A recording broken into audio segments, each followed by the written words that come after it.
Alright guys, welcome back to Formula 1 news. Following the Las Vegas Grand Prix, everyone's wondering how exactly did Mercedes completely dominate this race from start to finish of the weekend, despite being largely a tractor since the summer break. Rumour has it the DAS system, of course, emerging during the 2020 season in that dominating W11, may have made some form of a return here to the W15. George Russell's steering wheel making some interesting transitions during the Grand Prix this weekend in Las Vegas, but is it actually doing anything to the front tyres? And are Mercedes actually doing anything illegal here when it comes to these last couple of rounds of the season? Very much into your thoughts in the comments below. Hit the like button if you enjoy. Subscribe if you're new as always. We're going to dive into absolutely everything today, especially what's going on at Andretti, because it's confirmed today that there has at least been an agreement in principle for General Motors Cadillac to join the Formula 1 grid. We will have, it seems, almost guaranteed now 11 teams on the grid and therefore 22 drivers from the 2026 season and beyond. The entertaining thing about this is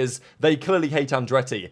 It was obviously personal. On some level, this was personal against seemingly Michael Andretti, because Mario Andretti is still going to be involved in this project. But for whatever reason, Michael Andretti had not made enough friends, and he'd made plenty of enemies, to such an extent that they don't even refer to Andretti in this announcement. They merely describe TWG Global, which was, way more petty than they needed to be. So on some level, it did seem personal. Michael Andretti departed his head role at that organization over the last couple of weeks, and now F1 is allowing them into the sport. They will need to pay a lot of money, these dilution fees that the Formula 1 teams want to get paid, because they're effectively slicing the pie of revenue one way further.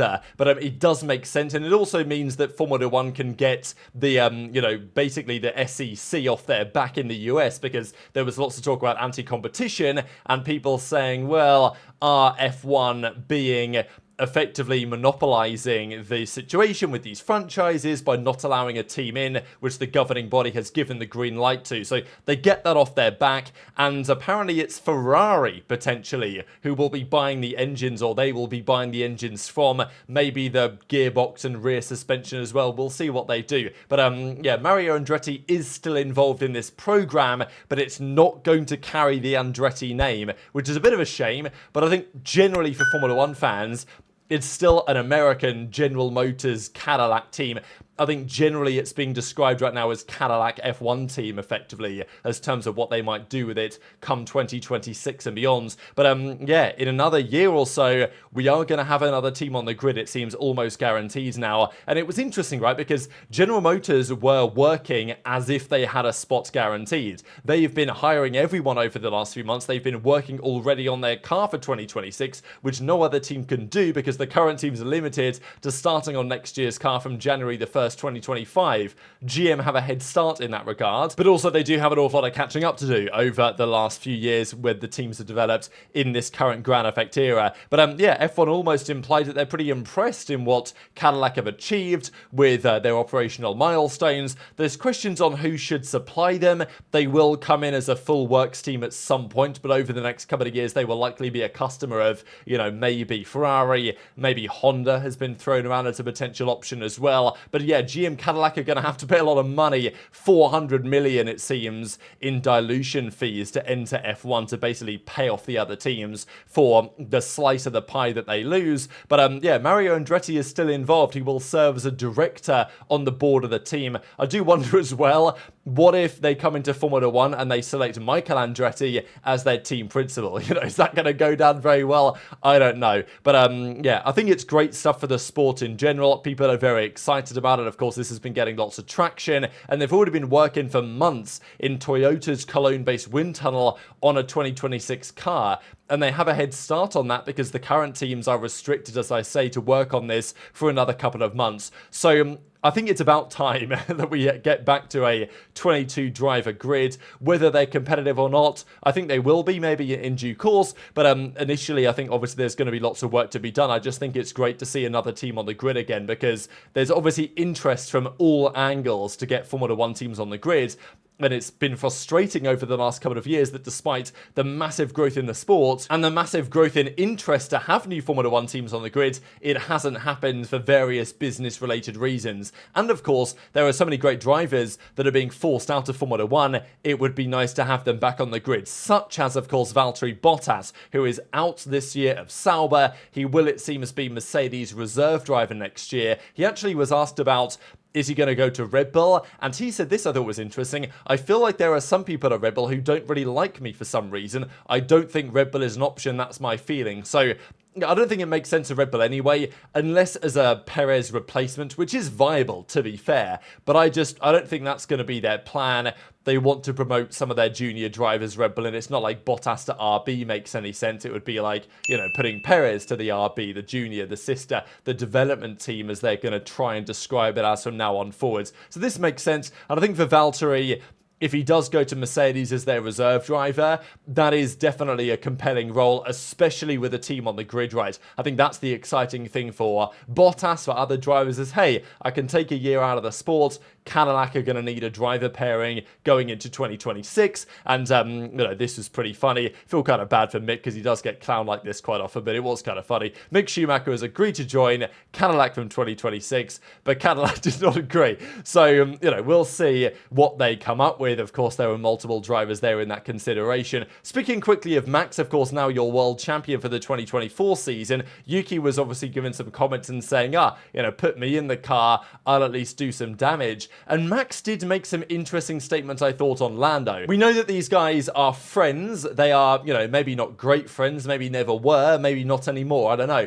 But Max does give Lando credit and says, look, he's a great driver, he will win titles. Obviously, Lando knows himself, as does Max, that Lando has a lot of work to do to get to that type of driver. Lando has a decent percentage of the package of being a Formula 1 champion. He's got bucket loads of pace, great qualifying performances in general, good race pace too, but obviously there are certain things that have undone his title challenge this year in terms of execution, and obviously famously like Sochi 2021 was an example of some of the aspects of certainly driver team dynamics which can create either world championship winners or not. But Max actually did say he's invited Lando to join him at the past in Red Bull, right? We know that Max and Red Bull, they've been interested in Lando as a driver for some time.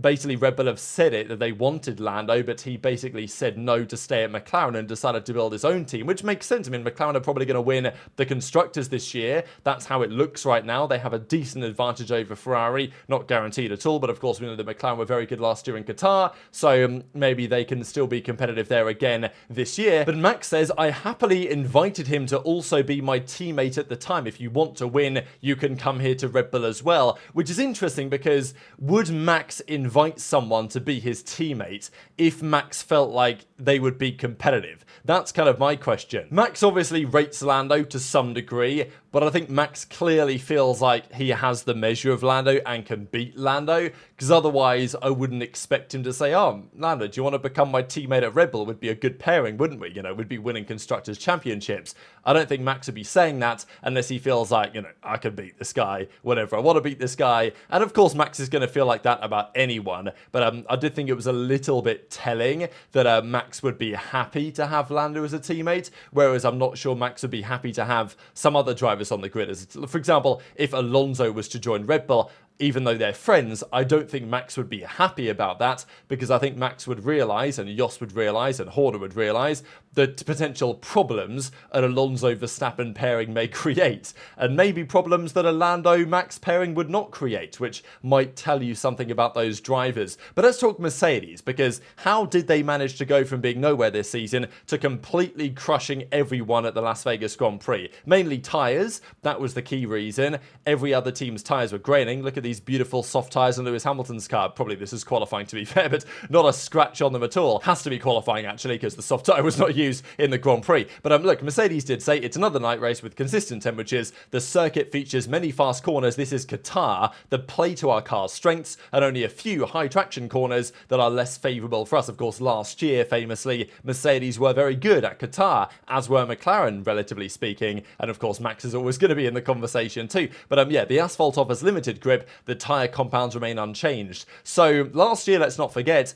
It was very hot, the tyres degraded massively, and the tyres were getting absolutely crushed over the curbs. You guys remember that they were worried about the integrity of the tyres. They mandated a 3-stop, which meant everyone was driving flat out all of the time, and it was absolutely fantastic. And I don't know if that's going to happen again. Look, if you had to mandate 3 stops, or at least 2 stops in a Grand Prix, would that make the sport more entertaining? Yes. So I'm down for it, to be fair, to happen again, as long as the drivers aren't on the verge of passing out, which they were last year. But this year it will be cooler because it's a few weeks later in the year, so it should be better this year. The temperatures will be consistent, but may well be still rather warm, which doesn't necessarily seem to suit the Mercedes all that well. But on the hard tyres in Las Vegas, Hamilton was the fastest man on the track over the entire Grand Prix as well. Now, of course, Russell was managing to some extent. I don't know if Russell would have had the pace that Hamilton had if he'd wanted to try and deploy some serious pace. Russell, of course, knew that he had to just manage the victory. But this was remarkable to me,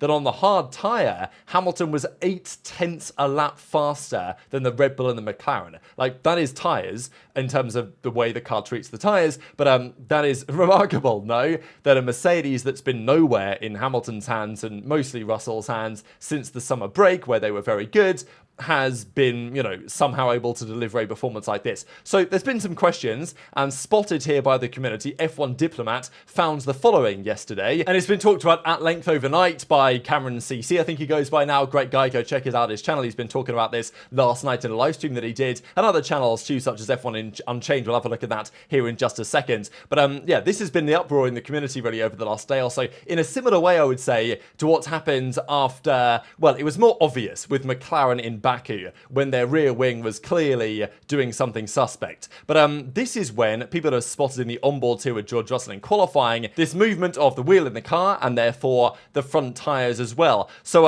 yeah, let me just play this clip out for you guys. And in this looped version, you can see how, if you just look very closely at the front wheel, or the wheel that George Russell is holding, you can see that it appears to move forwards and backwards, and there's clearly some sort of movement there. Now, what people are really looking at here is, how about the front tyre? Because if you guys remember the DAS system that Mercedes implemented famously in 2020, it was a deliberate movement pushing forward or back of the front wheel will affect the toe angle of the front tyres. That was declared basically legal, but the FIA were like, okay, you guys can't do that next year, we're going to ban it. So people are looking here, as George Russell does this with his steering wheel, what's happening to the tyres at the front? Are they turning in somewhat for the corners? Because that's what DAS was able to do. This is an example later in the lap as well, where, as you guys can see here, it appears to be that George Russell's wheel, I mean, yeah, let's just play that a couple of times,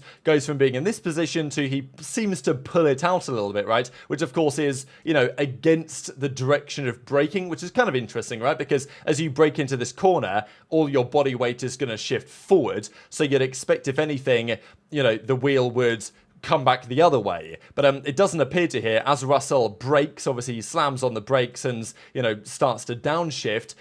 His wheel, he actually pulls it out towards him, which is kind of interesting. Now, it's not much. It's not massive, obviously. And here's another looped version here as well, where you guys can see that, he does appear to pull the wheel outwards towards him over these couple of tenths of a second as he's braking down the end of the first straight towards the end of sector 1. So, what's going on here, right? Is this just the way the steering wheel is designed? Is there something to it? As we see as the braking into the corners, does the tyre move slightly? You guys can tell that, the tyre appears to move. However, it's far more likely that what's happening here is simply transfer of load. As the car is braking, all of the energy is going towards the front of the car. That's naturally going to flex the suspension, stiffen everything up at the front of the car in terms of where the load is, and it's going to make the tyres move. But as F1 Cameron kind of points out here, looking at obviously on the front left-hand side, the changes that are being made to the wheel angle, and then also the steering wheel itself moving from this white line further backwards. There's clearly something happening here. Now, obviously, to explain this, we have to have a short view back to the past, gentlemen. This was in 2020 when, well, effectively toe angle of the tyres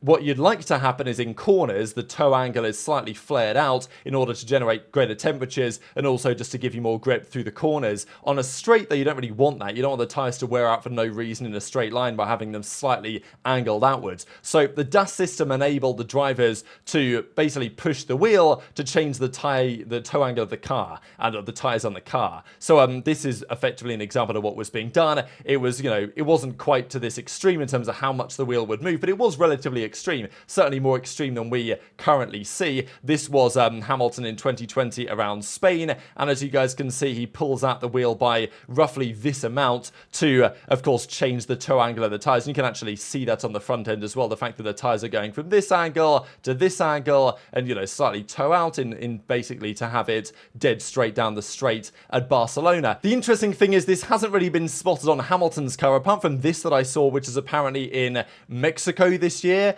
when you guys can is there a very marginal movement here from Hamilton's steering wheel from there to there? There seems to be something in it, but it's nowhere near DAS, and it doesn't seem like the front tyres are really doing all that much. And if you compare it to the other teams, I don't see much in this, to be fair. I'm not seeing much in terms of steering wheel movement from Max's steering wheel. But what I am seeing, though, is the tyres going in. I think that's what people are pointing at here, really, is that, as he breaks into turn 14, I think this is, Max's tyres also have a little bit of change in their angle. And it's the same on the McLaren as well, that, the tyres clearly, as you guys can tell there, they move, even if he's not pushing and pulling on the steering wheel. So it seems to be this is load transfer in the car, and it seems like Mercedes' steering wheel is designed with a bit of give for whatever reason.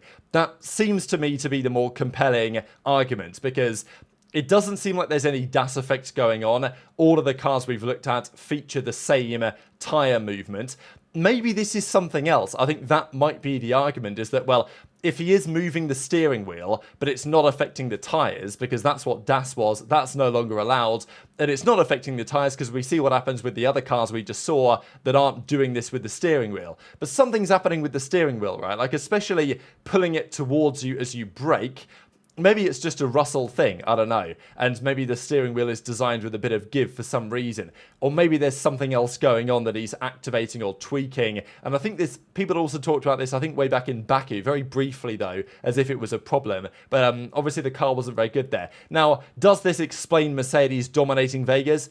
I don't think so really at all, but it is just an interesting note. I think that's the question for me, is that I don't think it's DAS, but it might be something. And, the fact that the steering wheel is moving like this, we've seen Mercedes play around with this before, moving the steering wheel to do something in the car. The point, of course, back in the day with DAS was that, well, you're not allowed to automate those type of changes, but because the driver was making that move, it was like, well, you are allowed to manually change it. Like, the ruling was that, well, you can't automate the changes, but if the driver has to do something with his hands to make it happen, then it's allowed. So that's my theory, as to maybe Mercedes have something else like that going on, when the drivers can do something with their hands, which typically is illegal, but they can maybe get away with it. So intrigued to your thoughts in the comments. Are Mercedes pulling out all the stops to try and win anything they can here, or test some ideas for next season? I don't know. Intrigued to your thoughts, as always, on all this stuff in the comment section below. Hit the like button if you enjoyed. Subscribe if you're new. Take care, and I'll see you next time.